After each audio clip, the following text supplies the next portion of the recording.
Hello, ladies and gentlemen. It's your favorite paranormal investigator. My name's Tim Sedano. This is Paranormal Insight, and on today's show, we're going to talk about conspiracies, and which is kind of rare for Paranormal Insight, but it came up in a series of posts based on a given podcast that I featured last week when I had 305 Paranormal on. I couldn't find the right clip in that particular podcast. Sorry, I'm doing a little side business over here trying to get things kosher. I just forget to turn off my phone. I'm really sorry about that. But basically, in last week's episode, we touched upon how certain folks in the Hollywood system are given access to, or given permission, if you prefer, to certain secrets and certain, certain.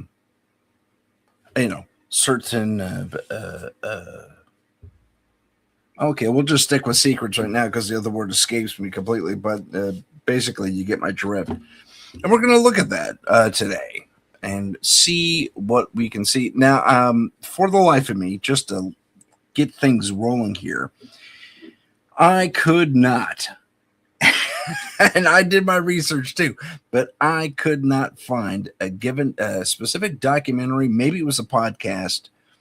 I'm a little fuzzy on that. I want to say it was a podcast, but where they talked about something similar to this.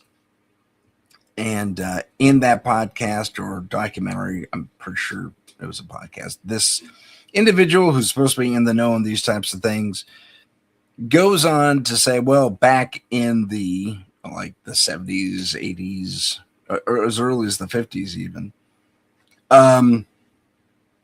it came to the government's attention, perhaps DOD. Most of what my research showed, and even though it wasn't related to what I was looking for, the Department of Defense was definitely concerned about given scenarios that were potentially going to happen to undermine the United States. And I'm sure other countries have done something similar. But since we live here in the U.S., I'm going to talk about the U.S. So again, 50s, 60s, 70s, 80s, I think it's still going on to this day, but there was no given operation or project title to this, like Operation Blue Book was about UFO research and stuff like that. Oh, kind of. But this operation, and authors who have written on the subject have given it their own. Like there's one that's a little bit on the nose. It's a little more bent in its directionality toward the censorship, the manipulation of the Hollywood to a degree, from the perspective of the intelligence agencies.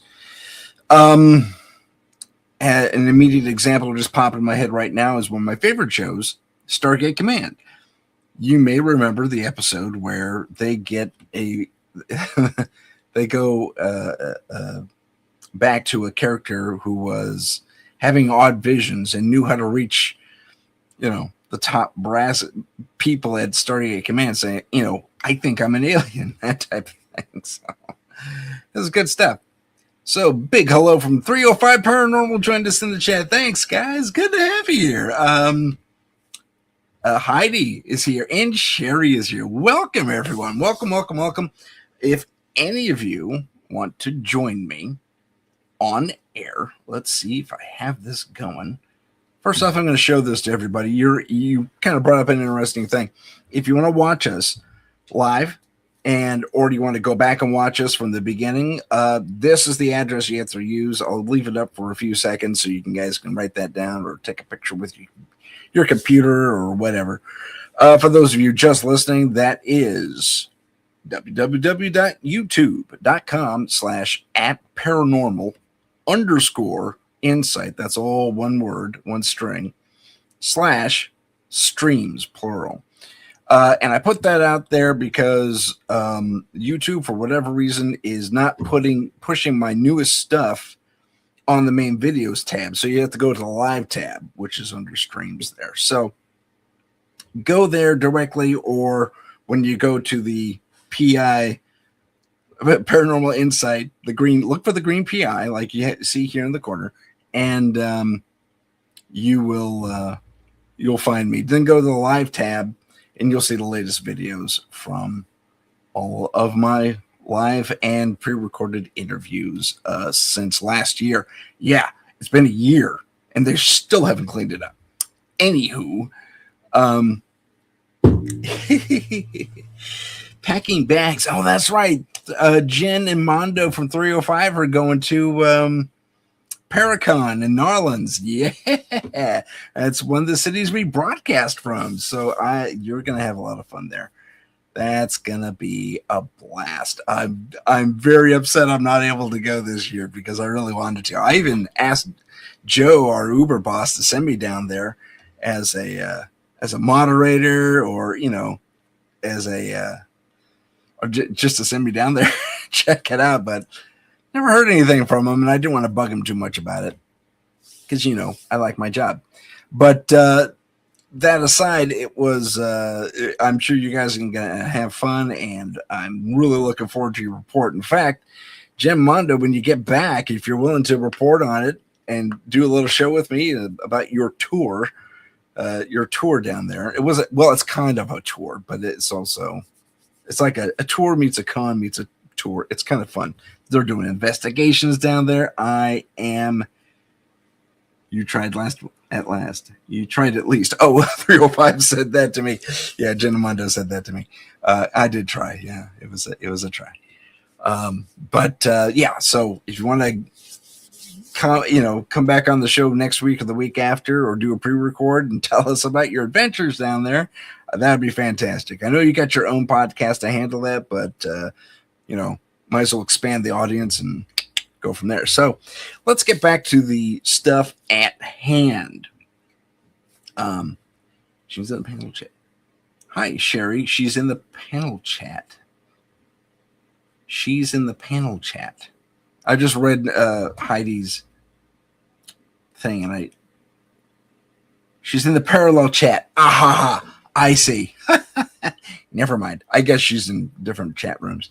That's okay. You should all match up here. Anywho, sorry, let's get back to the deep dive. So there was a book called, and I got my screen up in front of me, so bear with me for a sec. Let's see. There was a book called Operation Hollywood. The complete title is Operation Hollywood: How the Pentagon Shapes and Censors the Movies. That's not necessarily what I'm talking about in this particular instance. Let me talk to you again. Let me refresh a little bit. So 50s, 60s, 70s, probably up until now. And then I started with the Stargate idea.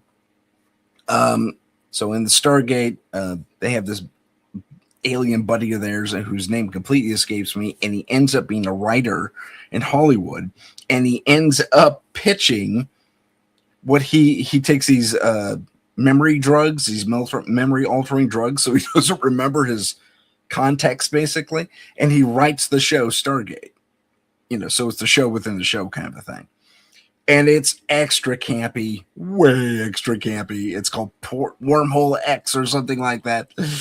And it is all over the place. But one of as they're sitting down and reviewing this case, that the actual Stargate people, the question comes up, why didn't they stop this? And they said, well, we need plausible deniability. So if anyone does see us in operation for whatever reason, they sneak onto the base, or some really just completely almost impossible scenario where someone sees us or hears us talking about this stuff, we can refer to this show as a reference point and say, oh, you probably saw the show and maybe you're a little goofy. And it kind of goes back to what I was talking about a couple episodes ago, where we saw that CIA document from the UFO dump I think the fourth iteration. And I got all ticked off about it because it was a confirmation. They were telling everyone from the top to the bottom of the legal chain, as far as, law enforcement goes. When if anyone says UFOs are aliens, you go, okay, sure, buddy, and go from there.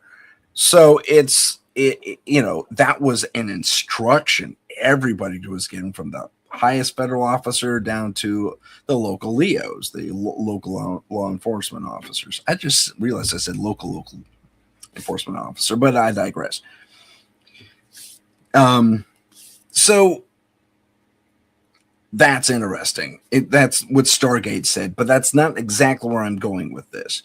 The story I'm relating to more than anything is the story that said, again, can't remember if it's documentary or podcast. I kind of lean toward podcast. The person on there said, well, back in such and such a time, I think 60s and 70s especially, U.S. government could not really identify all the holes in in their security across the board, and so they're trying to come up with, I guess, very squared away, the way the military and guys think. And they're very, very, everything's very squared away.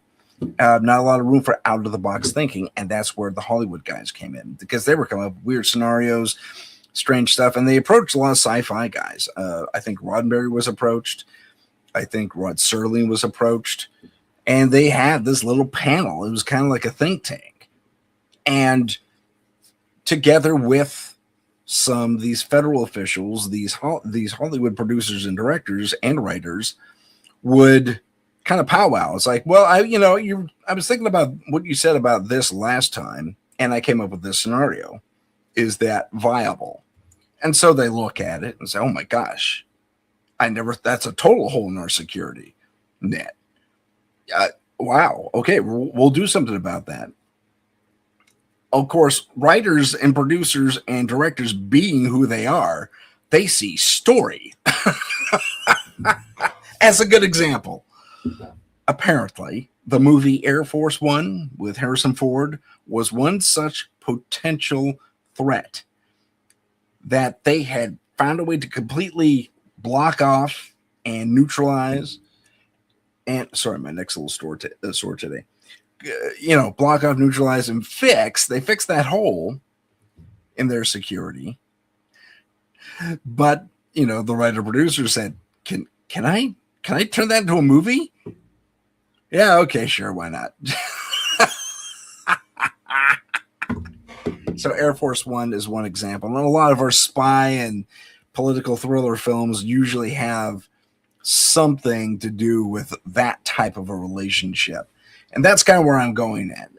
Although that does blend into the propaganda thing, and also blends into the predictive programming thing. I'll give you another good example. There has recently come to light, not too terribly recently, it happened a little while ago, but there was a suspicion that was kind of laid out there. And it's quasi believable, and at the same time you kind of go, I don't know, I think that's art influencing reality. What I'm talking about is the original Star Trek series. I know I go there a lot. I'm a Star Trek fan. It is true, but hear me out on this. So the original series had a bunch of advanced technology. Now we know the stories about transporters. Beam me up, off they go, and there's something they rematerialize down on a planet. If we are to take into account what many scientists and those who have a keen interest and or education in such things, here's what we're looking at. We're looking at okay, so the idea is the thing. Hold on, I kind of got ahead of myself there for a sec. So Roddenberry has this, beam me up, beam me down kind of a thing, transporter tech. And they don't really explain it until we get into Next Generation. Although they do kind of tap into it a little bit as far as an explanation about what's happening. But they don't get the technobabble down to Star Trek Next Generation. I'll kill that banner, by the way. Hopefully y'all got it. And what happens is we learn it's about matter streams, and basically you decode and break down the human organism or whatever is being transported to its to a digital fingerprint, basically, and then send that down to the planet, for example, and they come back intact, usually. They've had a few accidents on the show, which is why, and the series, not the series, actually, the various franchise. Hey, that's the word I was looking for. So that doesn't, by the way, there is a buzz in the background. That is my fan. It's very hot here today. So my apologies for the noise. But here's the reason they did that initially. It was because, so it is said, they hadn't really had the money to build the space shuttle set. The little set that they all sit in, it was like 8 seats, I think, including the pilot and co-pilot. So they hadn't been able to build that set yet. They didn't have the money to build it, let alone build the outside of it. So the inside wasn't as complex, but the outside, that shuttlecraft looking, you know what the shuttlecraft looks like. I wish I had a picture of it. I wish I knew we were going to talk about it today.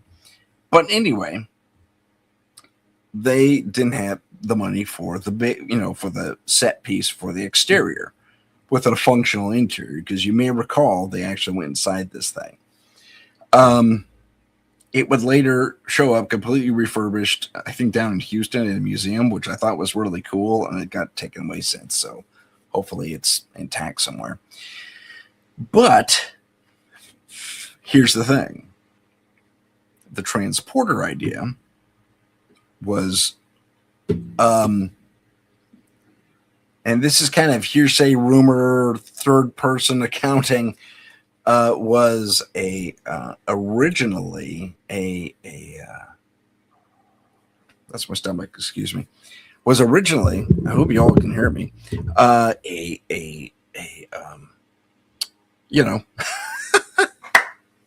it's good times. It's good times when my brain shuts down. It was a scientific concept for sure, but it was also apparently a practical thing being used in like the 60s and 70s by a few shadow operations. Like someone got their hands on the tech, or it was developed, or something along those lines. So there's that. Then what else came out of Star Trek?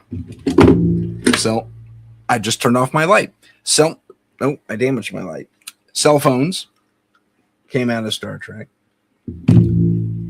Sorry, I'm making a lot of noise over here. Oh, come on. Did I mess up my light? I think I messed up my light. Yeah, there we go. So cell phones, computer tablets weren't a thing until Next Generation, although some say that was also quasi-predictive, like it was in the pipeline. They wanted to have a cool platform in order to put it out there. So they said, well, we'll give the idea to Roddenberry and let him implement it. And remember, Roddenberry was there for Star Trek Next Generation and the original series. So having these implementations of these new futuristic technologies that actually came to pass in the modern day is fascinating. So what does all this really mean? Is Hollywood a predictive, semi-prophetic apparatus for, well, what the elites are trying to hide from us? Now, I say elites, and I don't necessarily mean elites. I mean those operating perhaps outside of the normal channels of, say, government. of say the military, that type of thing, and that could mean interactions with extraterrestrials who have been feeding us stuff. I mean, as an example, going back to Star Trek, Roddenberry was part of this little group that went to, I think, regularly for a while to a medium, and that medium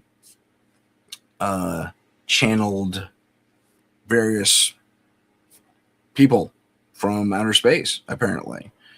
And one of the things Roddenberry took from that, two things come to my immediate memory. The name Tal Shiar, which would later be the Next Generation, Star Trek Next Generation's Romulan Secret Service, basically their version of the military intelligence wing, would be called the Tal Shiar. Further, they would say he would learn. He and that little group that were part of this thing would learn that they would learn that there were 9 major species interacting with Earth, and they're all from deep space, and that's where we got Deep Space Nine, which was a concept he passed down the line, a concept he was least aware of, and I think he named it just before he died. Or it was taken from his notes or something like that. But yeah, that's really fascinating stuff. Just really fascinating stuff. And this is all third person kind of quasi hearsay, coming off various people who are in the know to one degree or another off the internet through podcasts and documentaries. So that's my source. And I'm sorry I don't have names referred to you to, but again, I wasn't having any luck doing a hard search on these various things. If you're out there and you want to know, well, you can put into the comments of this show once we're done, or if you have to be chatting with us today, you can inform me of what your results are regarding that. But let's take a look at something. And now I'm going to jump over to some video that I was fortunate to come across. And I need to find out what this is called because I want to give credit where credit is due. Oh, goody. Okay. Hold on. I need to do like a cut and paste and do a search real quick before I do all that. But this video, actually, this guy goes back to 305 Paranormal's being on the show last week. I wasn't able to find the right clip, so I found the whole show and I clipped it myself. Oh, man. Good times. And cancel that. Let's see. So,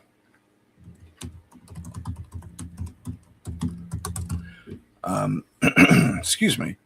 This is off. Our American Alchemists podcast. This is excerpts from that podcast.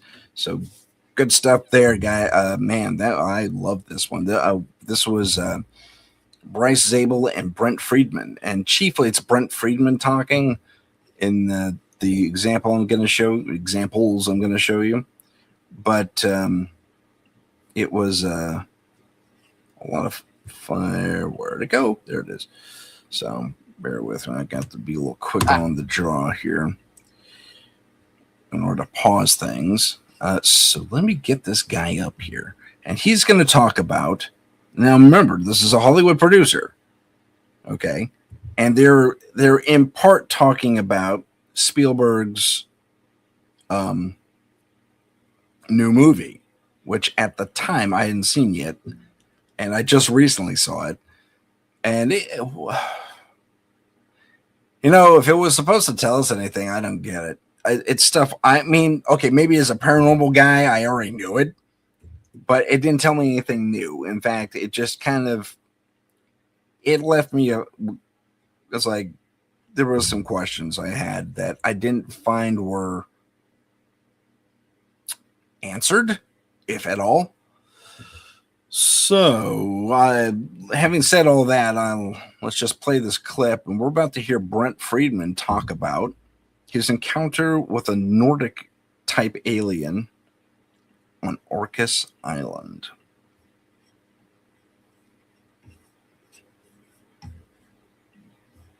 I have to ask you, because you mentioned this before we started rolling, you also saw a Nordic alien? I did. Where did you see a Nordic alien? On Orcas Island. Okay.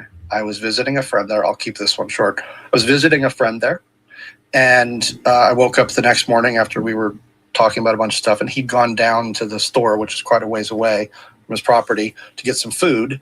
And so I'm like, oh, it's a beautiful day. I'm going to take a walk on his property. He had like 20 acres in the woods. So I start walking, and I come over this ridge, and there'd been no one out. And all of a sudden, there's this person who literally looks like a male model, like a Scandinavian male model with kind of longish blonde hair in a weird kind of more like European clothes, whatever. And okay, I got a question about the European clothes thing. I don't know what that means. European, as in kind of fashion forward kind of a thing. Okay, I guess I get where they're going with that. But that's one single thing about his statement that kind of. What do you mean European clothing? Maybe I'm just too cloistered and I just don't understand what's going on. Perhaps someone else out there can help me in chat or on the website. But here's the rest of this piece. And we're going to go for about, as you can see by the timer there, about 3 minutes on this. So more like, well, yeah, about 3 minutes, maybe 2.5. They say, hello, Brent. Like they're about 20 feet, a little bit further down the hill. And I'm thinking, okay, I did not see his mouth move. First of all, how's he know my name? Secondly, I did not see his mouth move. And I was like, hello. And he said, turn around and walk the other way. And mouth's not moving. And he's not looking threatening. And I kind of was like, got it. On it, turn and I walk away. And now I'm getting a little bit freaked out. I get a ways down and I look back and he's not there anymore. Was he tall, blonde? Yes. No, he was further down the hill. So I didn't have a chance to like look him in the eye. And like, I'm 6'4", so I didn't have a chance to look at him and say, oh, this guy's 7'2" or whatever. But he was well put together, like a specimen, like an absolute specimen. So my friend comes back and I say, okay, I just had a really weird experience. He goes, oh, with one of those tall white people? I'm like, what do you know about them? And he goes, they have a compound on the Orcas Island. And he said, there's a lot of weird people that have compounds here because there's weird energy that comes like every couple, months. And they come in a black helicopter unmarked to a facility that's all gated. And there's about 8 of them. And they come here and they stay here for a couple days at a time, apparently when this energy is really high and they get recharged. Whoa. And I'm like, have you ever met them? And he goes, no, they don't. They're very select in who they meet. He goes, there's a story about a number of years ago. One of them came down into one of the pubs, right, and just walked through the door one day and said, I want to have a drink. And everyone's like, who are you? And he's like, I live up the way. And they're like, okay, cool. And he's like, so what's it like to live here? And they're like, on Orcas? And he goes, no, on Earth. What? Yeah. And everyone's like, okay, dude, what is going on here? And then he had a couple drinks and people had to like get him outside. And he's like, no, it's okay. I'll walk home, and then he left. And so is that urban legend on Orcas? Like, this was like, is it like a pretty prevalent urban legend? Yes. People, you ask almost anyone that lives on there, it's like, oh, those tall white people, like they come here but they're very private. They don't intermingle with people. Okay. So that's that. That's the entirety of his Nordic story, which leaves me with a few questions. Aside from the European clothing comment, which still floors me a little bit, but tickles me, I should say.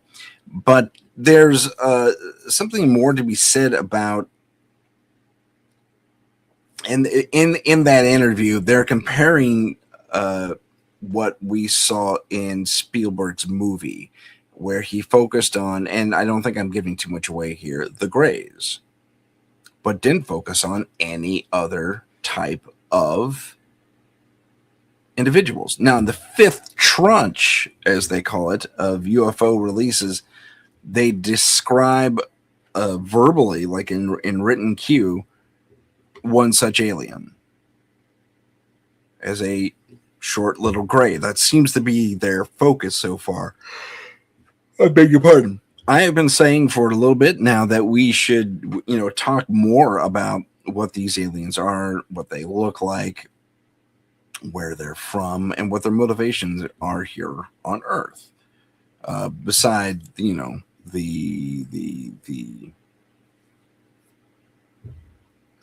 basics of of checking us out, of being curious about us. That really hurt.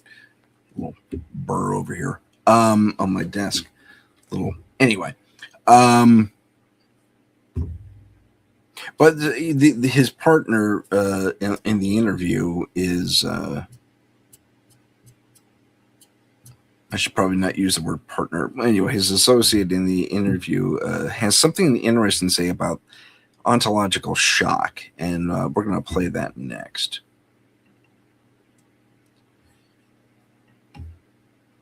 Give me a moment here. Here we go.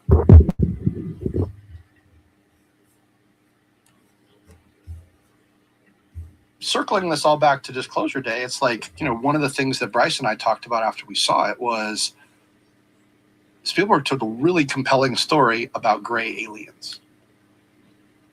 That was not a human being. I don't know. It could have been a hybrid. So maybe not a true like extraterrestrial. Maybe it was an ultra terrestrial. Maybe it was like someone from Atlantis, or there's so many theories around the Nordics. I don't know, but that was not just a good looking man. He spoke to me without opening his mouth. Okay. So, but none of that is touched upon in Disclosure Day. The other species that many people have said. Like, no. Even at the highest levels. Although there's one moment where Emily Blunt is... Okay. Fair warning, this may spoil something, but he reaches a really weird conclusion on this, because I saw the movie too. He takes it to mean one thing, and I took it to mean that something completely different, without giving too much away. Emily Blunt is hit with this sudden influx of knowledge that she realistically, as a human being, normal everyday human being, should not have. And because of her apparent association with the Greys, to one to, without saying too much, she's given this insight. And my show's called Paranormal Insight. She should be on the show. Anywho, I digress, but we'll let this guy finish. In the hospital, because she spontaneously starts speaking Russian and making clicking noises as a newscaster. And she looks out the window because there are men in black suits, presumably, I think from the FBI, who want to ask her questions. She looks at them and she goes, "They're not human." Yes. And so there's some ideas. He misremembered that around elements of the intelligence community and the government itself not being human. Correct. Okay, so he keeps saying correct. However, I just saw the movie myself, and it was they're not FBI is what she says. So he misremembered that. He's creating his own Mandela effect.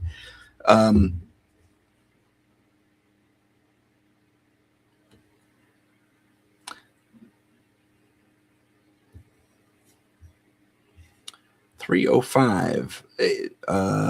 I believe I like what you said here, but I think I need an interpretation. I can believe it.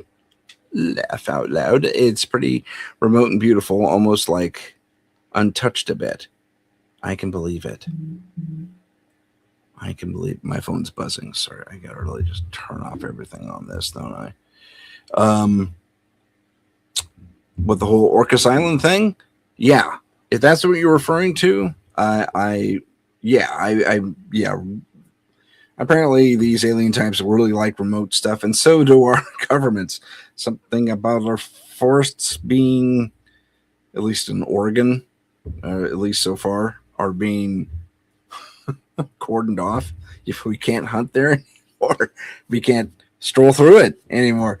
At least I think starting toward the end of this year.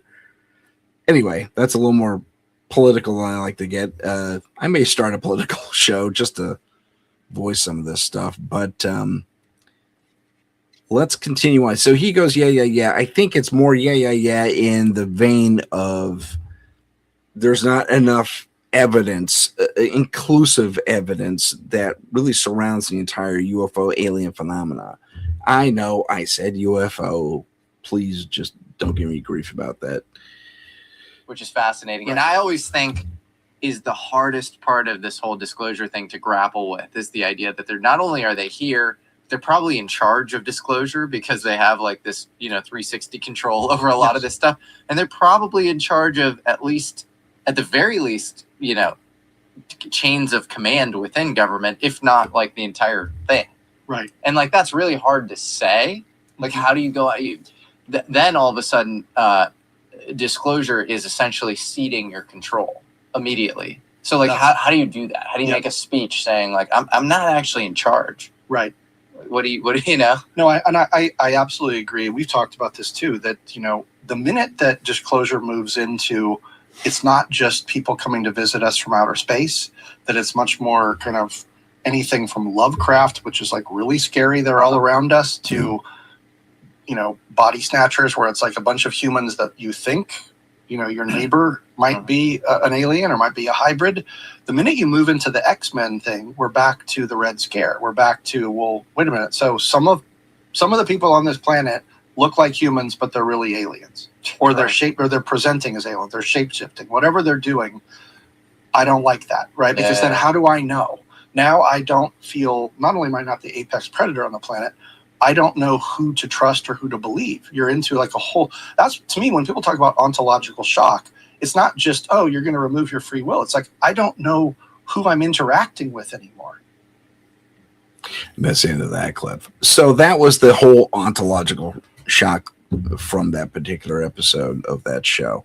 My take on that is that I don't think they're completely and totally covering and or considering all the elements. Granted, it's a podcast, you can't really do that. You have limited time, but there's something to be said for, yes, there will be ontological shock that will, and for those of you who don't know, ontological shock definition, I'm using the internet to make sure we get the right definition on this. It is a deep state of mental or emotional surprise that happens when your core beliefs about reality, existence, identity, and all that fun stuff kind of gets proven wrong to one degree or another, and or broken completely.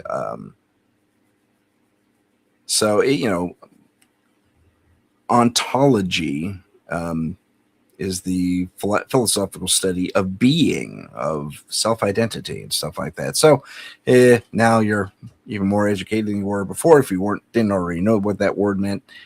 But that it's still, it is a worry, but at the same time, I don't think we're going to lose our identity as people. I just don't see it happening. I mean, will there be panic in the streets? Yeah, some people are going to lose their minds because they're not as smart as you and me. I hate to be blunt about that, but it's true. My audience and myself and those I associate with in the podcast world, the other podcast hosts and stuff like that, we get it. We're over that shock, and that's all it is. It's a little moment, like an ontological shock, and you get over it, man. New normals happen all the time. Not always for the best, but new normals are set all the time. Oh, this changed. Okay. Weird but interesting example. The 55-mile-an-hour speed limit, at least in California, was meant to save gas. So they lowered the speed limit. It was originally, I think it was Autobahn style, as fast as you can go within a degree of safety. Maybe it was 65 before. I can't recall now. Then the 55 limit came in. And it was hard for a lot of people to adjust, and the police made a mint because they were giving tickets out every 5 minutes or something like that. And but eventually, everyone came to understand 55 stay alive, and there was a whole campaign about it. And then we kind of climbed out of our gas crisis, and by like I'd say late 80s, early 90s, the speed limit, at least in this state, went up to 65. On freeways. It's faster in some places, even. It goes up to 70 along major, long, lonely stretches between towns. So it depends on where you drive. But there was a time where 55 was the max. That, if you drive 70 everywhere nowadays, you're going to go, really? I have to go 55? And it feels like you're putting along, and hardly anyone did it. Anyway, but it was a new normal that most people got used to. And I know that's a really light comparison to severe ontological shock, like Bob next door is really Gleeglop from the planet blah, blah, blah. And he likes sharks. I don't know. I'm just spitballing on that idea. But, is that happening? I really couldn't say. A lot of people would say that, yes, that is happening. My own experience matching to a degree Charles Hall's experience with that specific alien type that he knew, which were the tall whites, echoed exactly what he put out there, that there was a kind of like an alien tourism board. And you can go to places where if you were weird, you wouldn't stand out as much. Times Square, Las Vegas, apparently the Santa Cruz Beach Boardwalk, where I saw my guys, my alien people, and the Men in Black and the whole thing. So it was, it was for me. It was exciting, and maybe that's because I am a Star Trek fan and a sci-fi nerd in general. Star Wars 2. You see all these weird alien creatures on screen all the time, and you go, huh, how about that? The first time you go, wow, that's just crazy. Look at the way that guy's head is shaped, that type of thing. So, yeah, I don't know. For me, it was exciting to actually confirm some of this stuff to one degree or another. But I'll never forget those hands, man. The hands that had fingers like twice the normal length. So it's good times. Good times. Anyway, excuse me. This kind of lends into a segue, actually, that was kind of leans a little more into not editing, but censorship, and into keeping the secret. This is a film done in the 70s. I'll just give you the first interesting clip, and it's like the first 5 minutes, and it's called let me look at the title real quick. UFOs Past, Present, and Future.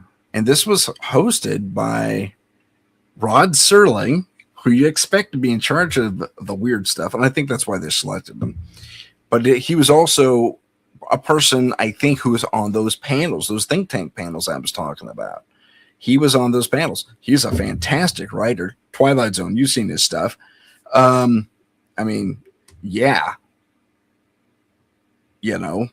If he was just speculating about a lot of the stuff, he got some interesting things right. For example, we humans having our own spacecraft that resemble flying saucers. I'll cite an episode for you. The title of the episode completely escapes me. Perhaps I can sneakily do a little title lookup. Twilight Zone. Where? Twilight Zone up. If I can spell it. Twilight. Twilight. And I don't mean the vampire one. Twilight Zone. App.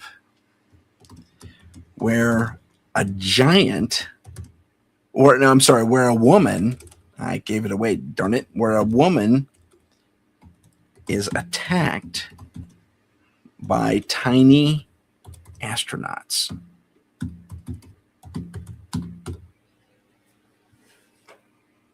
So the title of that is called The Invaders.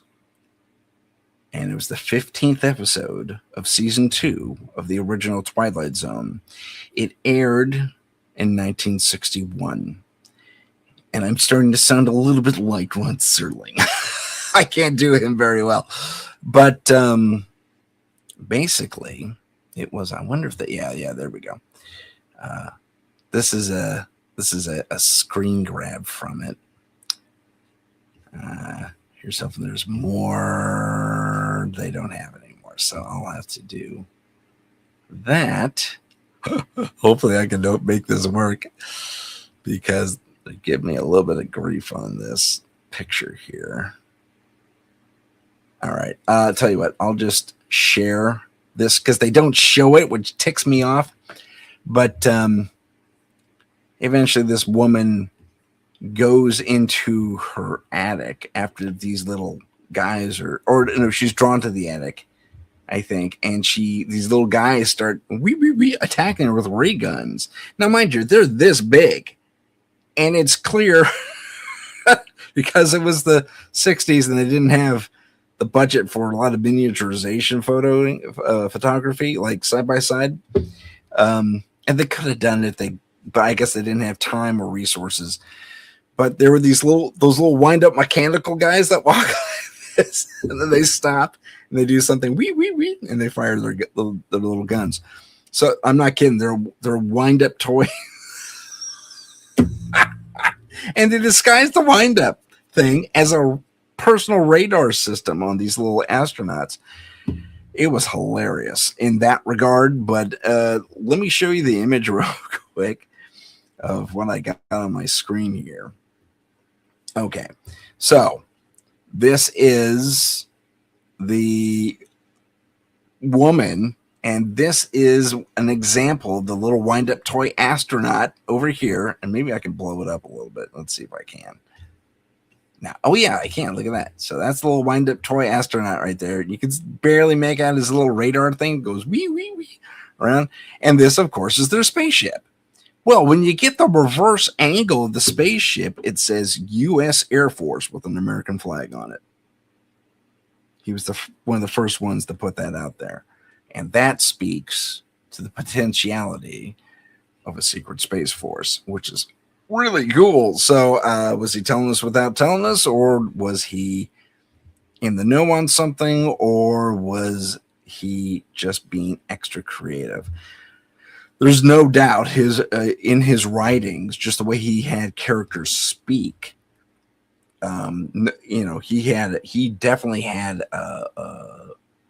captured the essence of most, if not all, of the world as far as the different peoples in it.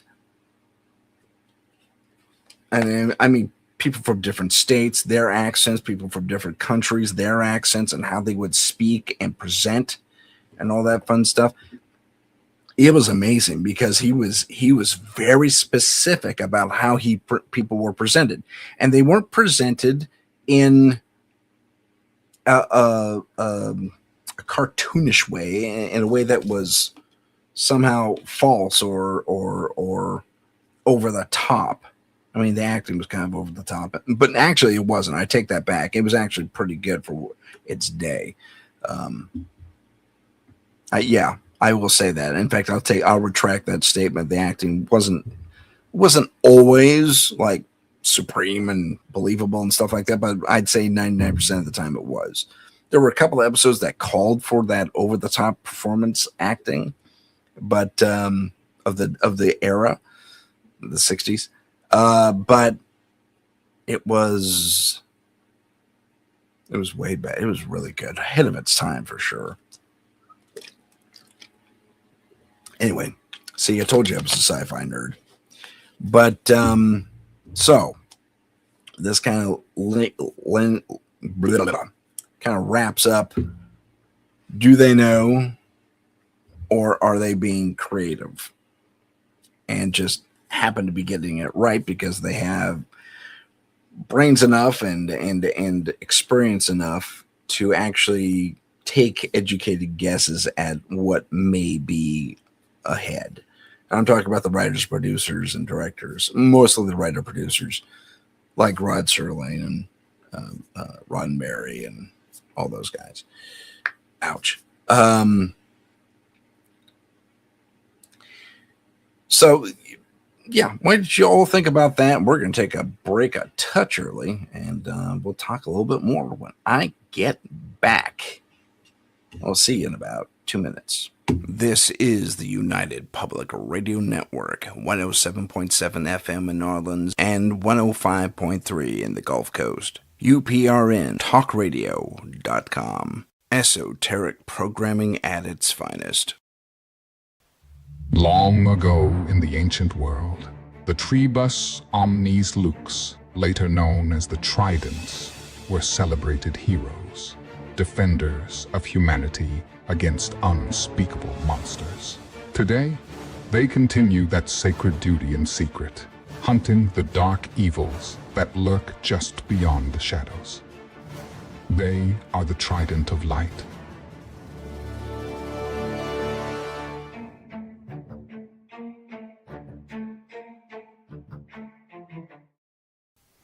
Introducing Story TV, enabling true creative freedom for independent creators. Search an ever-growing library of fantastic festival winners, including Blaney Tucker's Ghost and the Monster Hunters of the TOL. Free to enjoy at lower resolutions. Pay $5 per month for 1080 and full K presentations to support the artists you enjoy. Your monthly contribution actually goes to the filmmakers themselves. Support independent film. Support Story TV. Check out our Patreon. Get deeper behind-the-scenes insights. Also, tips into being a better paranormal investigator and other fascinating content.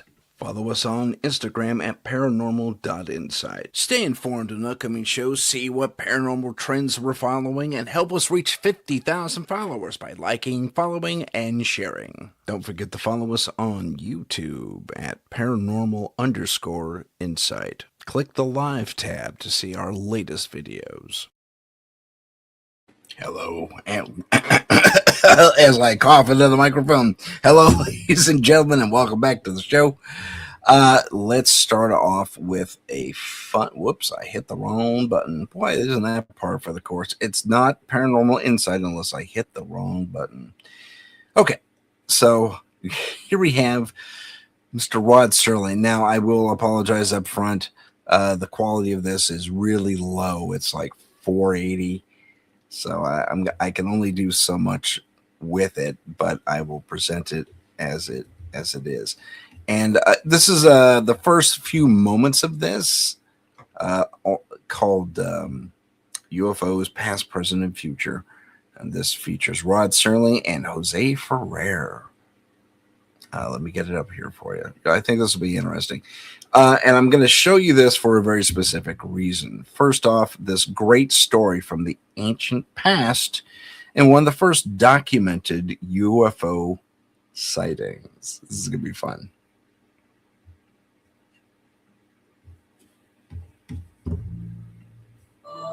Records also tell us that during the reign of Charlemagne, there were many accounts of encounters with tyrants of the air and their aerial ships. These accounts so concerned Charlemagne that those reporting such strange phenomena were subject to torture and death. Here is one recorded event given between the 8th and 9th century in France. One day, among other instances, it chanced at Lyon that 3 men and a woman were seen descending from these aerial ships. The entire city gathered about them, saying that they were magicians sent by Charlemagne's enemy to destroy the French harvest. In vain, the four innocents sought to vindicate themselves. saying that they were their own country folk and had been carried away a short time since by miraculous men who had shown them unheard of marvels. Luckily, the Bishop of Lyon pronounced the incident as false, saying it was not true these men had fallen from the sky, and what the townfolk said they had seen there was impossible. The people believed what their good bishop said rather than their own eyes, and set at liberty the 4 ambassadors from the ship. The date was November 12th, the year 1887. The time was near midnight aboard the sailing ship Siberian, when it was reported that several people aboard ship witnessed a huge sphere of fire. It was observed arising out of the ocean. It rose to an altitude of 16 meters, then flew against the wind and came close to the ship, then dashed off toward the southeast. This sighting lasted a full 5 minutes. Okay, so I'm going to pause it there. That is just one type of thing, and those are from ancient. I mean, Charlemagne. The days of Charlemagne was centuries ago, and then from 1880, you see 1886, 1866. Anyway, a sailing ship had a bizarre incidents as well, but yeah, the witnesses to such things were put to death. Wow. Real open-minded there. Not so much so in actuality. But I bring this to light because this particular film boasted something remarkable, that they were actually going to show a UFO landing on an airbase. Yep. You heard me right. This film was supposed to show that. However, said film and permission to use such film was yanked at the last minute. They had it all set up. And there's a point in the film where it really kind of cues up to that. And then we see jets landing instead or something like that. It's, it says U.S. Air Force on the planes and all that stuff. But it was yanked, by the powers that be at the time. And they said, wow, I mean, we came this close to, there you go, aliens for real. Who knows what they would have said about the ship or would have been forced to say about the ship. But this particular documentary had a lot of highfalutin people involved with it. Rod Serling was a king back in the day, man. He could do no wrong. And Ferrer and the other narrators on this and the director involved were all very, very well-known people. So the idea of disclosure in the early 1970s, because remember, this was 70, I think it was 73 when it was produced, 74 when it was first released, then it was another release of this film was done in 79. The landing they were going to show was from 1971 at Hubert. Oh gosh, Hubert Air Force Base. I don't even know if it's there anymore. But yeah, yanked because they came too close because they felt that people weren't ready, or there was I don't know what was happening in the early 70s. For what I remember, and my timeline might be off, but we were going through the gas shortage then. That's when 55 speed limit came into play. I knew there's a reason I mentioned that. There's relevance there.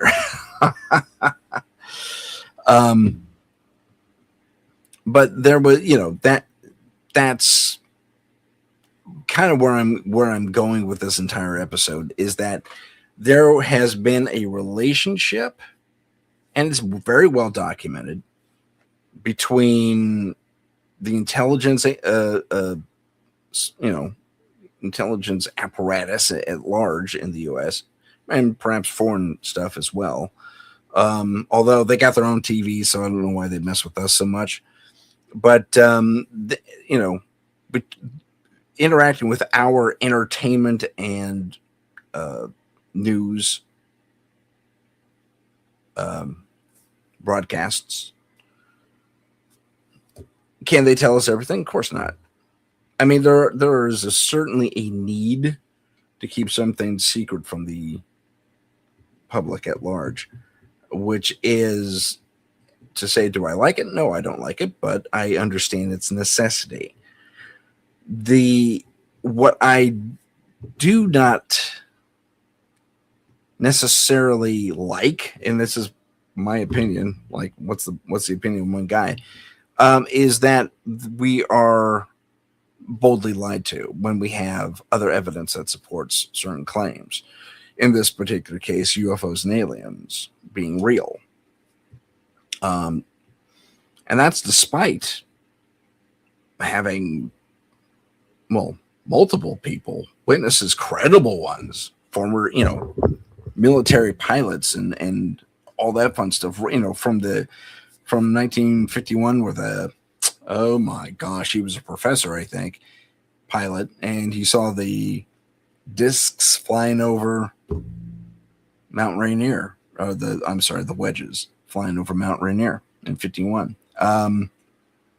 Well-respected individual. He reported it because it was a hazard potentially, and they were just suddenly there.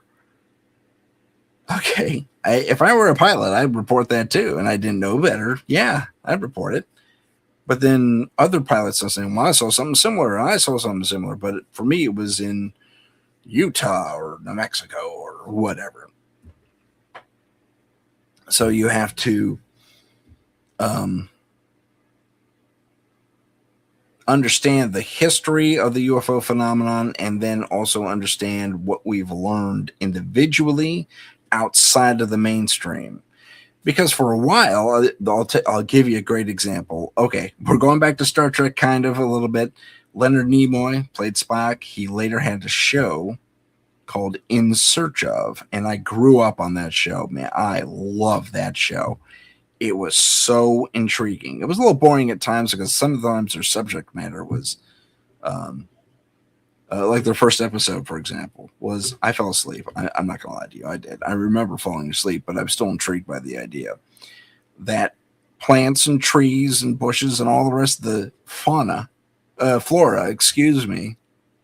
are conscious. And we're just now learning, or confirming actually, that is in fact the truth. We see some people reaching their hands out and not willing, but communicating with the tree to bend its leaf up to touch the other one. And there's interaction that is sometimes undeniable. Other times you can say someone's got a fishing line back there and they're pulling the branch. It really all depends on what you're willing to believe and what you actually know about the art and or practice of, communication with non-human. And that doesn't mean aliens necessarily. I mean, a tree technically is a non-human, but I mean, we're both terrestrials of the same planet. So there's that relationship, at least. I think we have that going for us. But I think we're also looking at the larger picture being less fuzzy than it was, say, in 1960, whatever it was, when they first started talking. The intelligence agencies started talking to the Hollywood guys, who are always going to have that story. I always found that kind of funny. It's like, can I tell the story now? It's a great story. Can I tell the story? Yeah, you can tell the story. Sometimes they denied them, though, outright. Like to this day, you'll hear writers and directors and such say, I've been sitting on this story for like 10 years. And they'll make up an excuse. I didn't think the world was ready for it yet.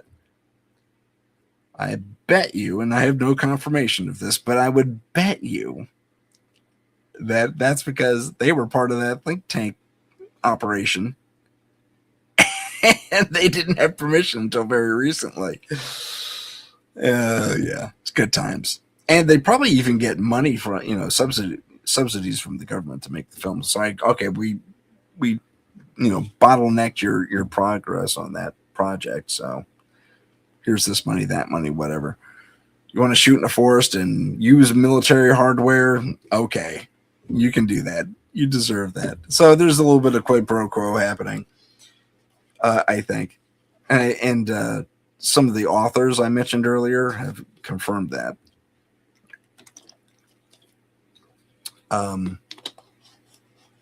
Did I mention the authors? I don't remember if I did. I mentioned the book titles. But anyway, there's another something else I wanted to touch on. Okay, so we're going to keep going back to that one. This guy's giving me like half my podcast. Oh man, I hope I don't get sued, but or blocked or something. But what was I going to say? Yeah. There it is. Sorry, I'm looking something up real quick. I think it's. I may have misnamed that podcast. I said this all came from. Oh, Tim. It's Jesse Michaels' show. And I guess he calls the people on his show the American Alchemists. Okay. That's a cool name, I guess, if you want to call them alchemists, but whatever. But it's Jesse Michaels' show that we've been primarily using as Ray, and there it goes. They're talking. They're talking. And are watching you. We are watching you. Oh my God. This is up in another window. I'm so sorry, guys. This is really embarrassing on the for me. radar of any of these people. Okay. Same interview, P.S. But I didn't want to show that clip because that was the entire thing. But it's Jesse Michaels' show, and it's fantastic. I recommend you watch it. But let me play this one clip from that show that asks a very interesting question. Then we'll have a little more discussion about it.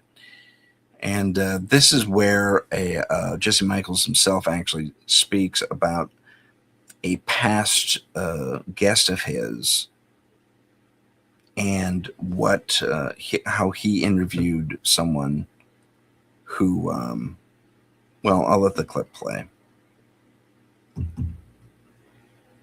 Hey, that's not it at all. Hit the right button, Tim.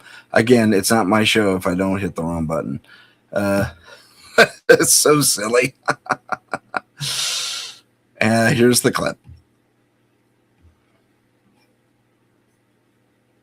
Thing would be, I just had a guest on a couple days ago named Max Directiani. He does all sorts of amazing stuff on lunar anomalies, Mars anomalies. And he was like, I just wrote to the Prince of Liechtenstein, Hans Adams, who's super fascinated with all the UFO stuff. He got all the Roswell witnesses together and he interviewed them. And he's just, was interested in the Princeton parapsychology lab stuff. And I think he was in touch with, there's a photo with him with Hal Puthoff and just knows everybody in the UFO world. And apparently he wrote a very thoughtful letter back to Max who wrote to him. And he was like, I really tried to get to the bottom of this topic. But every single time, and think of it, this guy has all the resources in the world. Like he's, conspiracies are made about this guy. I'm sure they think of him akin to, the Rothschilds and the scent of the heart of power, And he's like, every single time I thought I was going to get incontrovertible proof and a clear answer, like I'd come extremely close and it would slip through my fingers. And honestly, that I feel this without that amount of resources. He goes on to say he feels the same way. So that's very interesting. Even a prince with those kind of resources, financial resources and what have you, and the money to buy and or lease or what have you, other given resources that could help aid in that research. I mean, having all the Roswell witnesses interviewed, I don't know if you flew them out to Denmark or not, or wherever the guy's from, Liechtenstein. Sorry, thought of that movie. But or if he went to them, but he gathered all of the Roswell witnesses that were still around and said, "Tell me your story, because I'm going to get to the bottom of this independently." And he doesn't seem to be affected by any potential sanctions or anything like that. So I don't know. I don't know where that really takes us. But I played that clip because it brings up an interesting point. And it's, Jesse Michaels, and expressed a similar frustration as the Prince had, is that, they get within a hair's breadth of getting the truth, and the rug is yanked out from under them, similar to that documentary I just showed you with Rod Serling and those two cool early history examples of UFOs. They were going to show a UFO landing on an air base, and then the footage gets yanked at the last minute, and now their movie is basically just pure speculation. People educated, certainly, in these fields of study, including archaeology, anthropology, and all the rest of it. But nonetheless, we have all of our expectations yanked away. The exception being, and only to a little bit, it's such a slow drip for me. I like, just to say, blah, blah, blah, blah, blah. Here's everything we know about UFOs. Don't release it in tranches. Just dump it and include the alien factoids, too. I mean, I keep having this recurring, I think I mentioned this before, this daydream. And it's weird because it's very specific. I see these.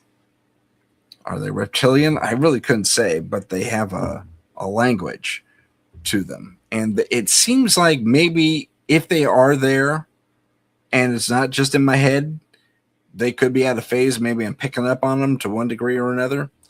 But they seem to be arguing about what to buy. It's a strange thing. Every single time I go to the grocery store, in different parts of the grocery store, I have this little moment. It's like, am I just remembering the first time I had this weird thought, or am I experiencing something? So yeah, that's welcome to my life. Weird stuff like that happens to me sometimes, but I have no explanation for it. It's just so specific, and it's 3 creatures, and they're all tall. They're big, and I want to say they're reptilian, but at the same time, they kind of look like geckos. And reptilians I've seen depicted mostly look like alligators or something like that. These guys kind of look like 8-foot tall geckos. I don't know if they got the sucker hands on them like the Geico guy does, but free plug. Yeah.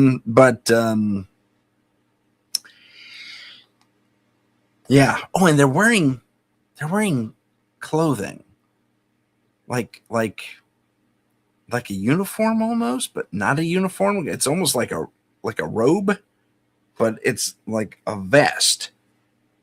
Yeah, and it's all this rusty brownish color, and it has kind of like a partial hood to it too.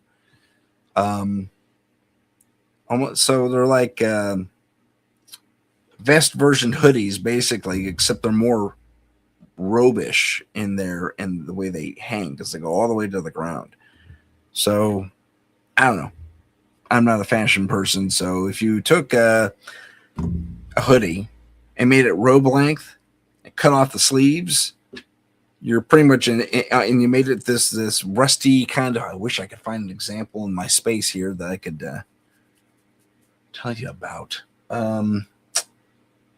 No, okay. If you took the color of this thing here, but you went darker with it, like maybe right at the edge of the shadow there, you're getting close. But more rusty colored than that. but it still had that kind of a orangey vibe to it. Kind of like, well, like I said, a rust colored thing. Anywho, that's enough of me talking about that. But getting back to the having things taken away from us at the last second, I still think that there is way more to come in the releases. I haven't looked at the 5th tranche. I've already heard about it. And one of the things was there was a description of an alien creature. And someone ran it through AI based on the description, like the cut and paste of the description. And there was this Cupid doll looking little gray alien.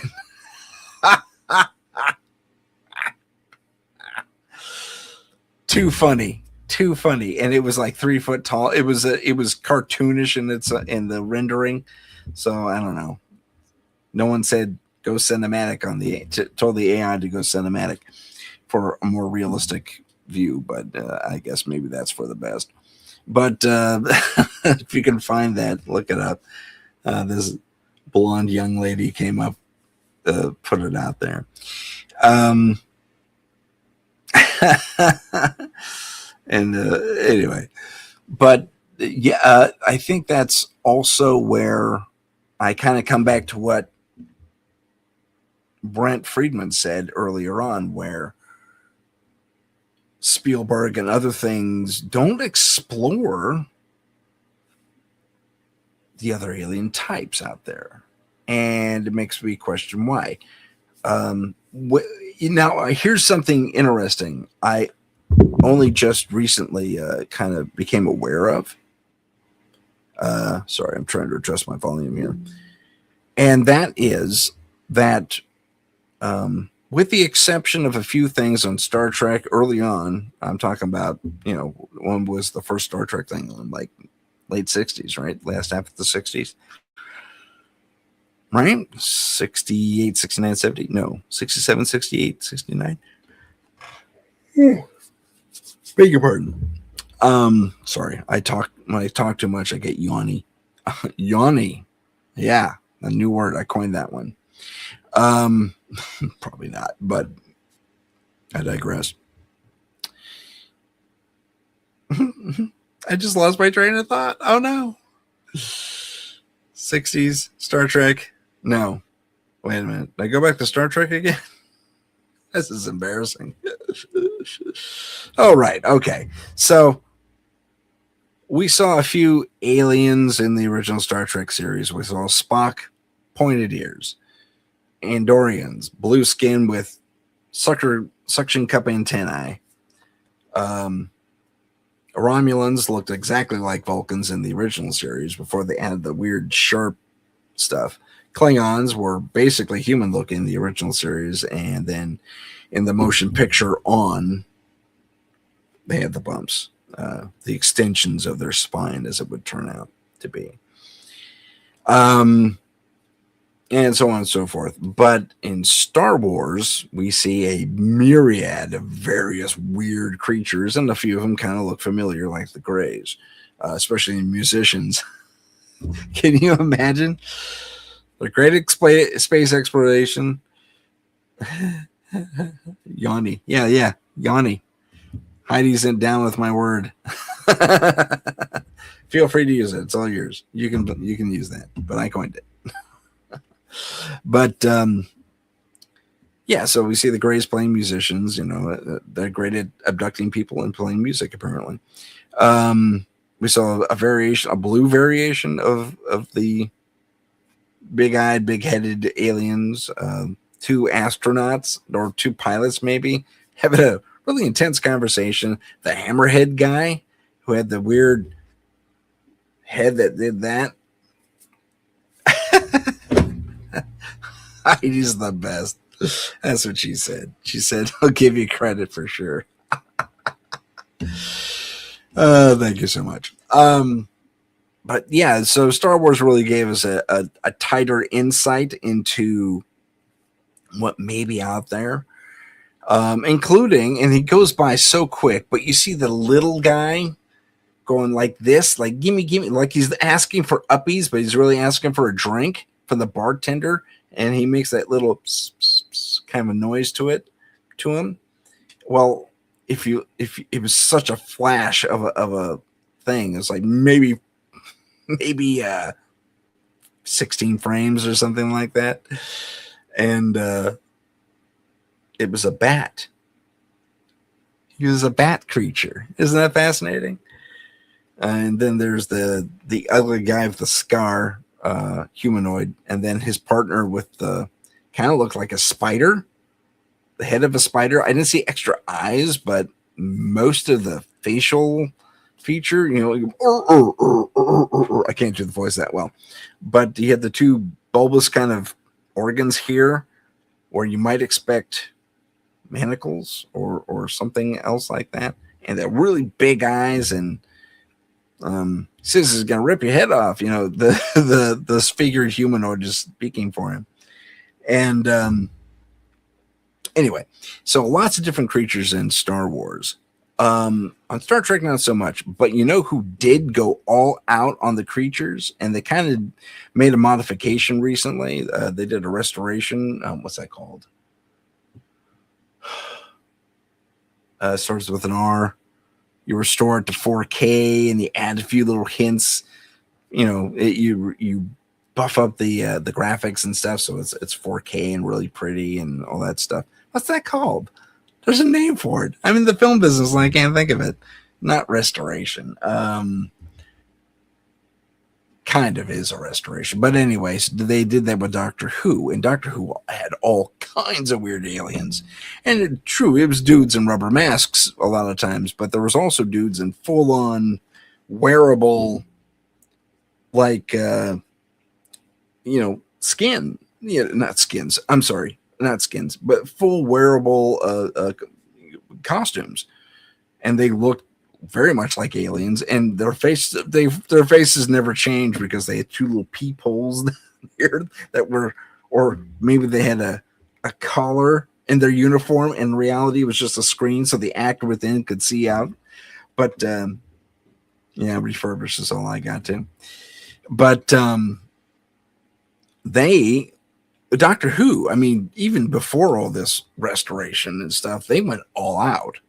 When they wanted to show you an alien, they went all out and showed you an alien. And it was creepy sometimes. There's this one creature, I just saw it recently on one of my video services, whatever. I belong to a few. And it was the Sea Devils from the Patrick, John Pertwee days. Patrick, I don't know that. I was thinking Patrick Stewart, maybe. John Pertwee days, Third Doctor. So he was battling the Sea Devils, and yeah, those guys there were like 4 or 5 of them running around. So it was really well done, and they went all out. And it was a little clumsy. The actors in there, like the mouth wasn't moving, or it was barely moving because the actor had his hand up there, was moving the mouth. Anyway, it was pretty funny. But one of the things I always found fascinating about when we talk about our interpretations of aliens, with very few exceptions, we never go to the Greys. Star Wars did that. We never go to the Nordics. We never go. Well, that's not true. Reptilians we go to a few times. Star Trek original series. I'm sorry to do it to you one more time. The Gorn. Captain Kirk fights the Gorn captain, right? And he's the big lizard guy who swings really slow. But you can lift the boulder over his head, so he's super strong. But so there's that, and there's they've gone to reptiles in the past. Doctor Who had a few reptilian foes. Excuse me. And certainly they did it in Star Wars. I think the guy they called Long Snoot was a type of reptilian. Don't quote me on that. I'm not positive. Yes, they named the character Long Snoot because it was just a classification more than anything, because he wore this gas mask with a long snoot on it. But he became named Long Snoot in the older canon, anyway. But later on, most of the major science fiction franchises would have a reptilian type or something like that. Doctor Who, for example, and later when they rebooted the series, actually they just kind of did a continuation, but it was updated and the graphics were new and all that fun stuff. I think it was with David Tennant's reign, 10th Doctor, one of the best. Tom, the 4th Doctor, and David Tennant's 10th Doctor, for me, go-to guys. Anyway, nothing against the other doctors at all. They did great, but for me, those two actors really seem to embrace the Doctor the best. But I digress. So the 10th Doctor ran into a reptilian species that was from here. And we've seen this before because Star Trek did it too in Voyager. Almost the exact same idea, but taken from a different perspective. In fact, Voyager did it first. Oh, gosh, I'm such a nerd. I'm straying way off Hollywood conspiracies, but at the same time, it kind of makes sense. So bear with me as I tell the story. Voyager encounters, they're tracked down by a Saurian species known as the Voth, V-O-T-H. And they're kind of following Voyager's trailer through the Delta Quadrant because they keep finding these different aspects of this mysterious, apparently benevolent species that's making its way toward its home that were thrown out here by one means or another. I don't know if they know about the caretaker situation or not, but they follow Voyager's path. They eventually catch up to it, and when they get a sample. They're out of phase. Now walking around Voyager itself, look, they're all humanoid mostly for the most part. I mean, there's variations on a theme here and there, but I think there's not one reptilian aboard, which I found kind of interesting because they have the Saurians, but I guess it's a makeup thing anyway. So these Voth scientists are walking around Voyager, and Voyager's sensors kind of pick it up, and it's like, oh, someone's out of phase standing right over there, and they do a few things and drop the phase, and suddenly there's these two dinosaur-looking things who end up being related to the hadrosaur here on Earth. And the story goes that the hadrosaur, among all of the dinosaurs, evolved. And let's face it, they had 66 million years to kind of get it right, So if there is going to be a species that evolves, it's totally plausible. Possible too, but plausible. It's within the realm of being a possibility, a very strong possibility, I should say. So these Voth take genetic samples of some of the crew, and they find out that there's like something obscene, from their eyes, obscene match. So we have most of these DNA alleles in common with this creature. It's like, but we're reptilian. What's going on? Well, that'll happen if you're from the same place. Every sphere world if that can produce life, is going to produce life with a very similar signature, with the same building blocks, basically. So thank you, NASA, for teaching me all that. And college too. But so that's Voyager did it, and then a few years later, Doctor Who takes it from the other side of things. It's like, oh, they're not hadrosaurs though. They look a little more draconic in their own way. They have fins that kind of come off. It's kind of funny. Not funny, but and they don't. Oh, so sorry, Yanni. That's for you, Heidi. They go on to discover, or I guess the Doctor discovers this reptilian race, and knows a little bit about them through more of like what's that called? You hear stories? Yeah, okay, stories. Let's call them stories.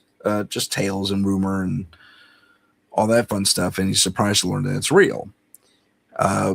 And he's aware of who they are, but didn't think they were real. And we don't get a finite examination of what type of dinosaur they grew from at all. Although if we're to take the bony frills as a clue, we could say it was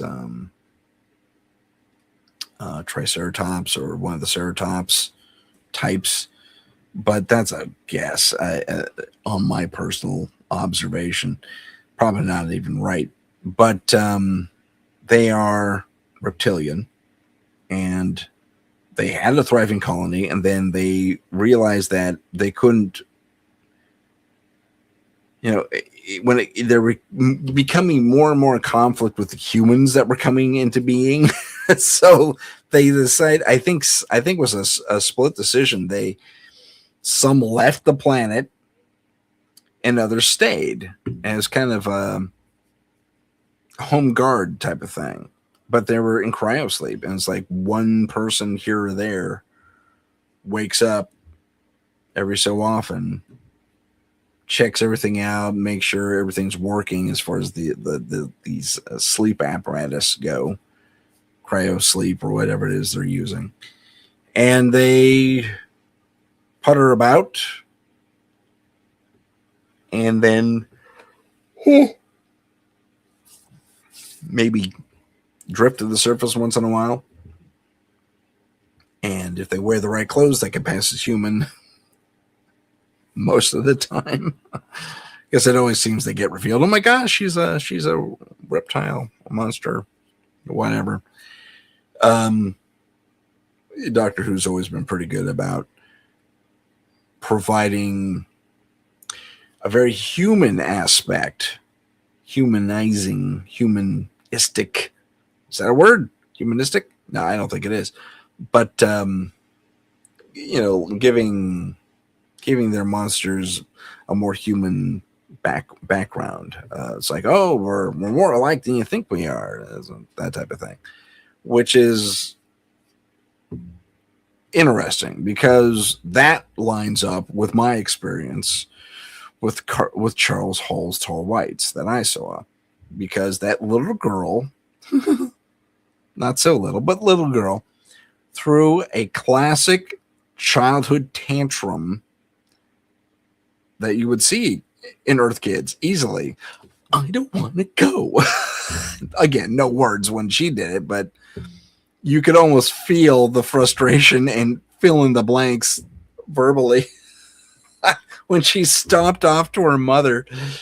So disappointed. And I think at the end, just before the limo comes to pick her up, she goes one of these like little kids do and gives a pouty face. And I seem to recall the mother scruffed the hair slightly. And then it was just such a minor little movement too. So the hand came out, scruff, scruff, scruff. I see those super long fingers. And then folds her arm back into her sleeves. And up pulls limo, they jump in, they're gone. But it stands to reason that if this is a drip feed, not necessarily from the government, or perhaps in Hollywood, BBC, whoever, the entertainment industry as a whole, putting these things into our consciousness through television, movies, video games, what have you. I think we kind of have to understand that, well, I think maybe we are more alike than not. I mean, that little alien girl certainly pointed that out to me. I made that comparison a few times. Every time I tell that story, it's like, I guess kids are kids no matter where they are in the galaxy or the universe or whatever it is. They're going to throw these little temper tantrums and stomp over to their parents begrudgingly you know, and it was something a human kid would do, you know. So I don't know. Take from that what you will. Now, one thing I do agree with is David Grush's take, Dr. David Grush's take on aliens being the enemy. Now, that is something else that Hollywood has put out there more often than not. I mean, Spielberg gave us E.T. He was the friendly E.T. He was, you know, accepting of us humans, taught us, interacted with the children more than the adults, probably for good reason. Obviously for good reason, because the adults swarmed in and contained them. But I digress.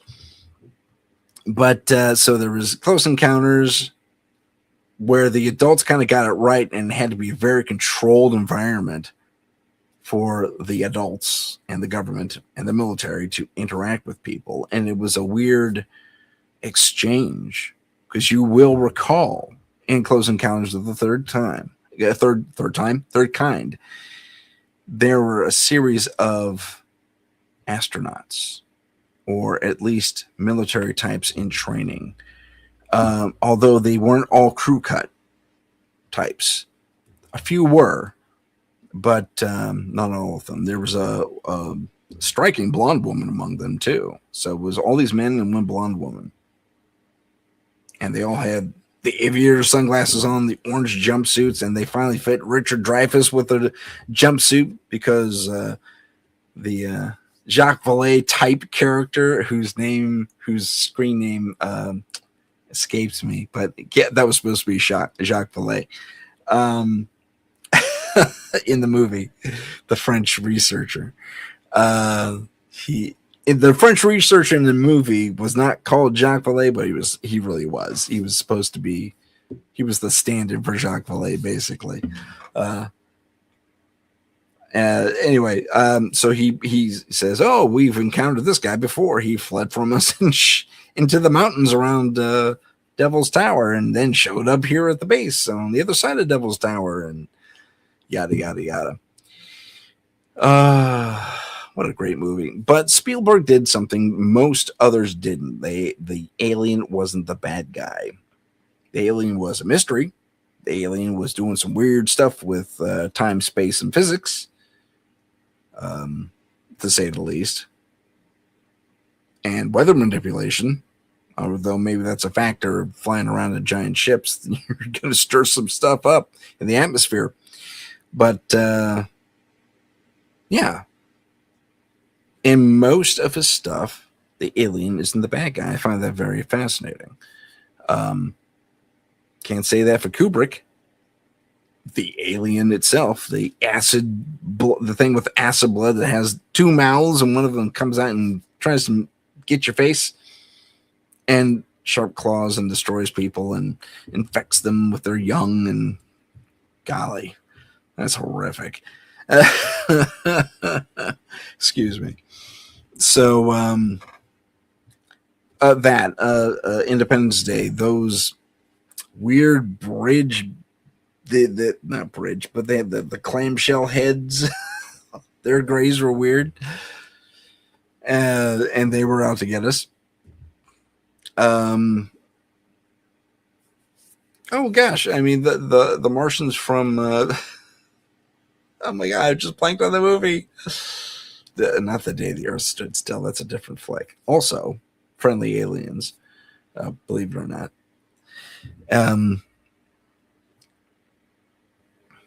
Oh gosh, Mars. Yeah, it's when Mars. Oh gosh, Mars is on. It was the radio show, like War of the Worlds. I'm so sorry, War of the Worlds. I think it was like 57, 58. There was this great version where the War of the Worlds happens, but they can't overcome our biology, but they're just here to attack us. And it's funny because in the narration, they say they're jealous of our world because it's full of life. Well, I mean, if you're from Mars, I kind of get that. But especially if your planet used to look like Mars, it's like, they don't deserve their planet. They don't know what they're doing with it, so they attack us.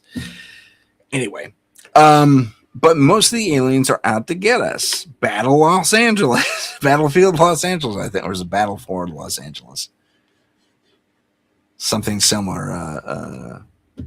It follows a Marine machine gun unit who are dispatched to something like Long Beach or something like that. The whole movie's about their movements and what they encounter, and the aliens are trying to, I don't want to say interact because that's not accurate, but they're the aliens obviously are not here in the front of the capacity because they capsize a ship and they destroy a bunch of people and they start sucking up our water left, right, and center. That seems to be a big one too. All the aliens seem to be interested in water, our water. That's interesting, isn't it? That multiple films and even television shows who have an alien presence, the aliens seem to be interested in that largest of our resources, which is water. Interesting. Very, very interesting. So, something to consider. Now, again, are we being told without being told, or is this just a group of creative people that have some gifted insight and can ferret out a few plots on the diagram on a board and say, oh, that's a great story arc? Possibly. That could be it. For me, it's probably a combination. In fact, I think a lot of things in our world that we're seeing and have seen, both paranormal and socio-political, are a combination of a lot of our suspicions, whether confirmed or not. Because it seems to me that stark movements and interests and plans and goals of these various entities and societies and organizations here above or in an alternate dimension are still a bit too, I don't know, something always feels a little bit incomplete to me.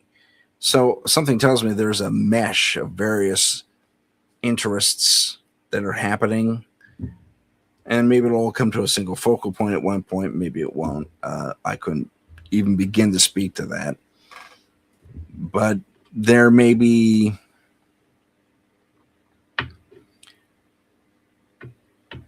something to be said for that. I'm not really one to really put anything forth that is viable unless I can say I've seen it somewhere or heard it somewhere that actually has legitimacy or agency, I should say, or either or, legitimacy or agency. Because if someone else who's more educated than I am hasn't said it, I mean, I do have my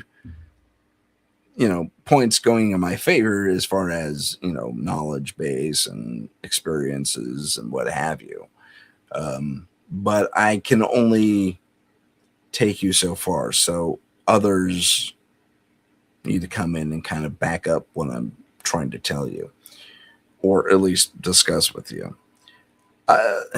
See, we have 15 minutes left. I thought we were a little bit closer to our close time. All right. Well, that's good.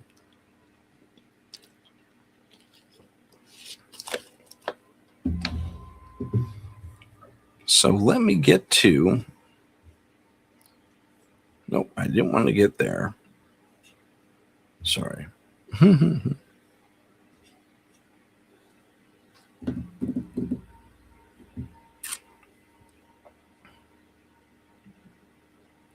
All right, so let me get to another point in this where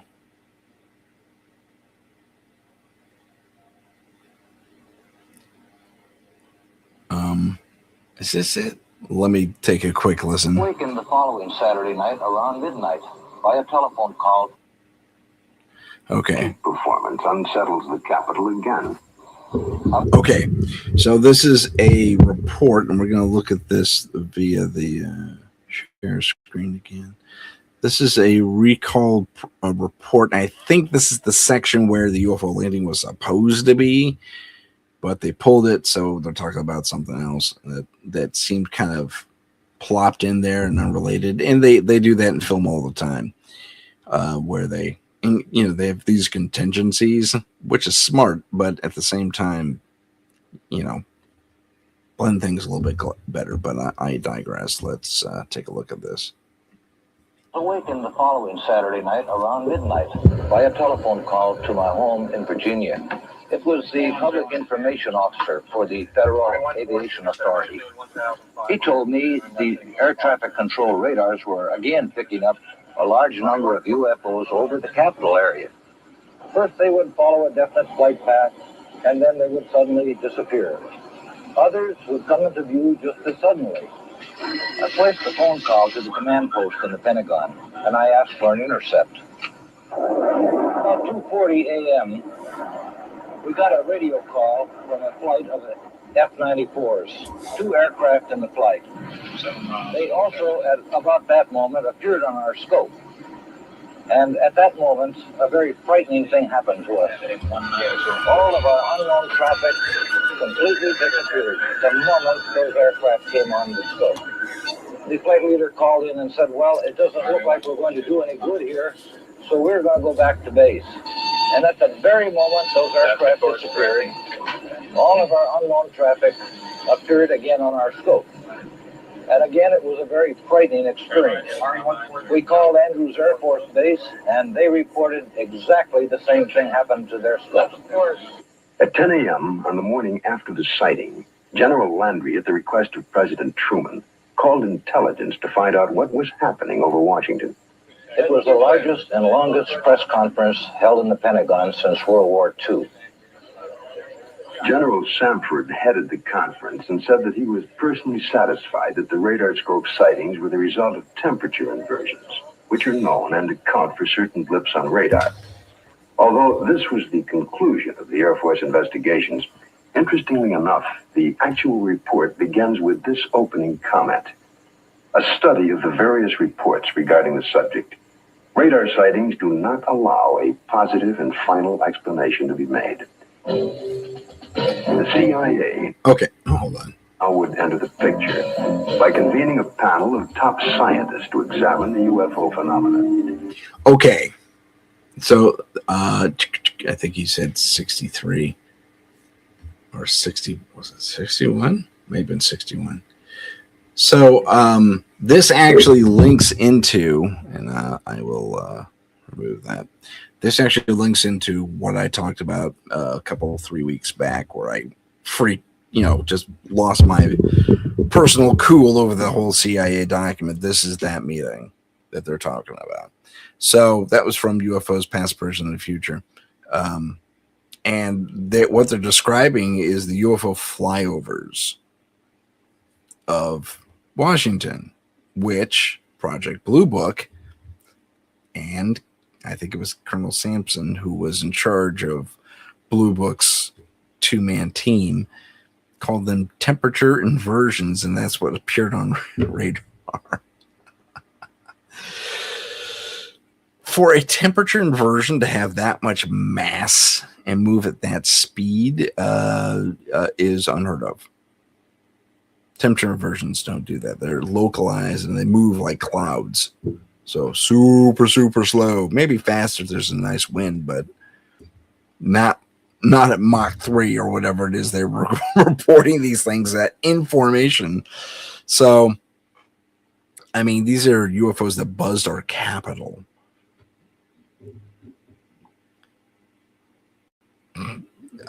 Yeah. And I think this is one of the cases J. Allen Hynek, who was on Blue Book at the time, recanted later on in his book. He says, yeah, we don't know what that was.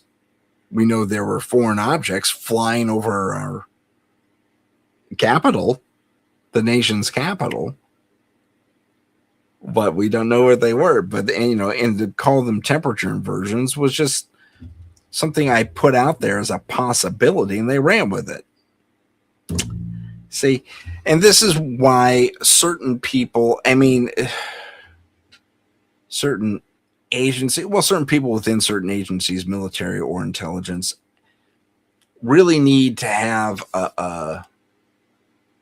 and why they, gosh, I'm a little flustered because I got 80 thoughts running through my head right now. But when you have this type of phenomena happening and you put it out there and you allow it to go out to the public, even if it is 10, 20, 30 years old, or 10, 20, 30 years old from the event, you still have to be able to have some sort of accountability. And I think that's where the UFO landing was going to come into play. I was like, and realistically, this is what was flying over Washington, D.C. I'm pretty sure it was that part.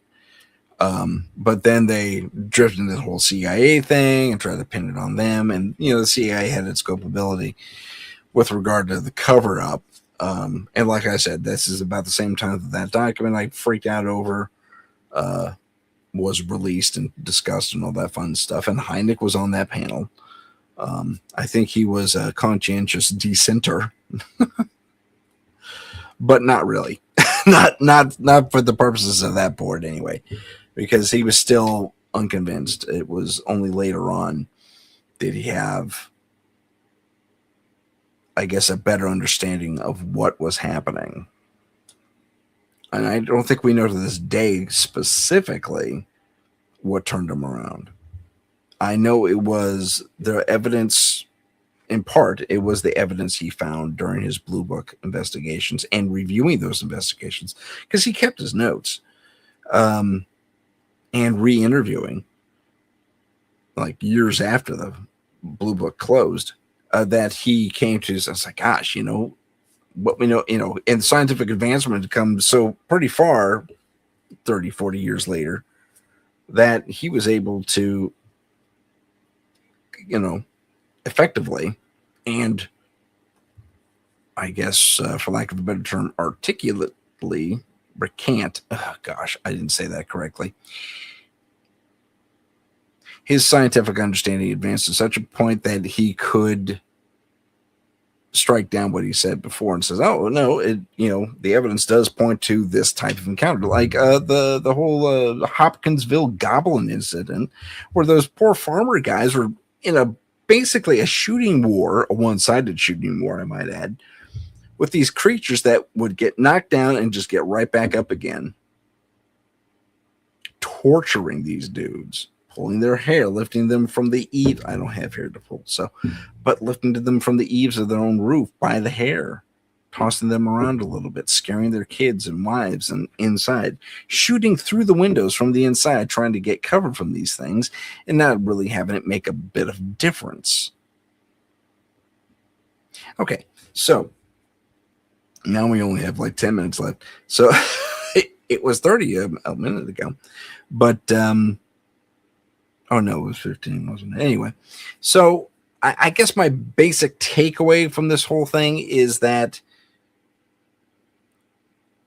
given that we all, however unconfirmed it may be in society, and as far as the official word,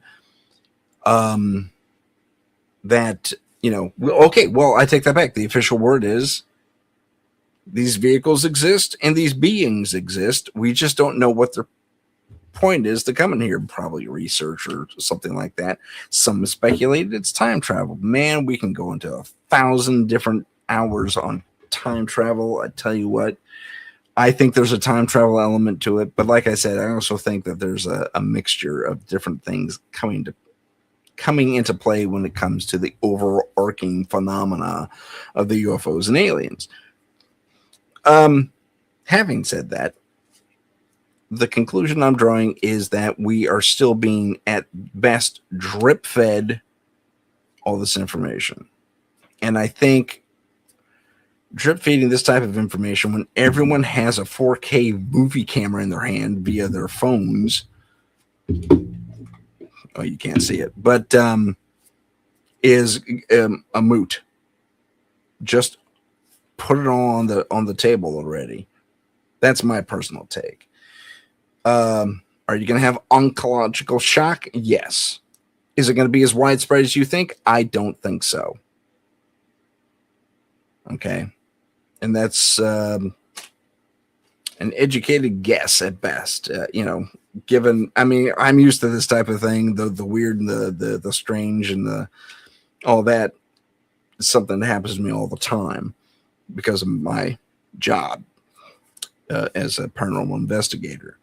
So it doesn't bug me as it probably will bug, say, someone else who's not into the paranormal or doesn't like ghost stories and stuff like that, or they do get the heebie-jeebies. So yeah, there's very, everything's on a grade, man. It's no shades of black and white, though. Shades of gray, and you're going to have reactions within those shades of gray. And I think, so what? Is it going to cause riots and looting and all that fun stuff? I'd be really freaking surprised if it does. Really freaking surprised if it does. Really, like, you're kidding me. That's your reaction?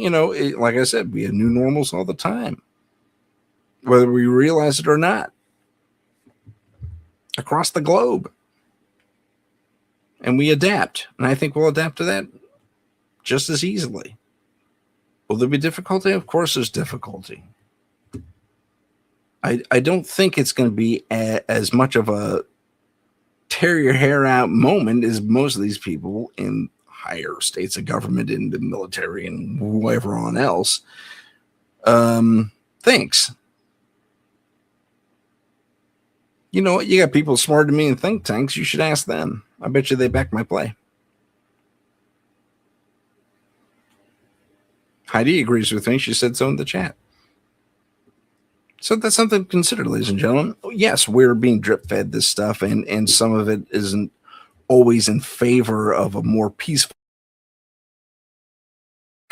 because like I said, personally, I've seen those individuals acting very, well, human, for lack of a better term. So I think there's a higher possibility of commonality among the various alien species, telepathy notwithstanding, like Mr. Friedman experienced. That would be a little unnerving, I'm not going to lie. And maybe that's where the oncological shock really comes in, various methods of communication. Are we going to all have to get, what's that called? The universal translators to understand each other? Yeah, maybe. Something tells me that's already in the works if it isn't already perfected. You think DARPA hasn't thought about that? Of course they have. We thought about it in the 1960s. I say we as Roddenberry, but I mean, and then there's basic learning. Some people just pick up languages like that. You think we couldn't overcome that? I think it's a little bit easier than people are letting on. Anyway, ladies and gentlemen, that's my time. My name is Tim Sedano. This is Paranormal Insight. I want to thank all of you, those of you who are watching, and all of those of you who are listening. I can't talk anymore, which is, so I'm probably wrapping up at a good time. Thank you for joining us in the chat. Heidi's, you're only one left so far, I think. But it's fantastic. Thanks to Sherry and 305 and Heidi. I think I said Heidi. Is that all there? Just the three of you in there? Well, fantastic. And thank you for joining me in the chat and giving me all your love and support and all that fun stuff. Once again, my name is Tim Sedano. This is Paranormal Insight, and we'll see you next time on, Paranormal Insight. I should really learn to wrap these things up a little bit tighter. Take care.